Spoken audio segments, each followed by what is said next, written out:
ورحمۃ اللہ وبرکاتہ۔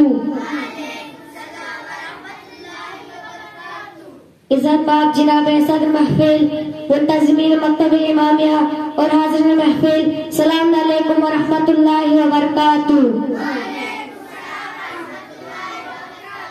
آج میں آپ سب لوگوں کے سامنے ایک تقریر پیش کرنا چاہتا ہوں جس کا موضوع ہے عصر غیبت میں ہماری ذمہ داریاں۔ یہ حقیقت ہے کہ جب تک ہم امام زمان علیہ السلام کو نہیں پہچانیں گے، ان کی معرفت حاصل نہیں کریں گے اور ان کے واقعہ انتظار کرنے والے نہیں بن سکتے ہیں۔ امام جعفر صادق علیہ السلام سے ارشاد ہے کہ ایک دن امام حسن علیہ السلام اپنے اصحاب کے مجمع میں داخل ہوئے اور خدا کی حمد و ثنا اور پیغمبر اکرم صلی اللہ علیہ وسلم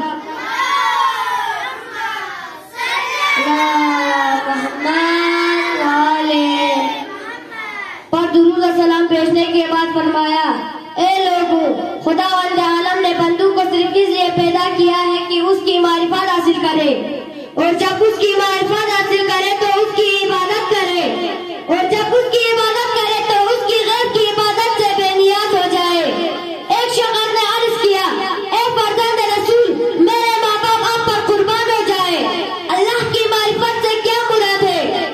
فرمایا، ہر زمانے کے لوگوں کو اپنے اس امام کی معرفت حاصل کرنا جس کی اطاعت ان پر واجب ہے۔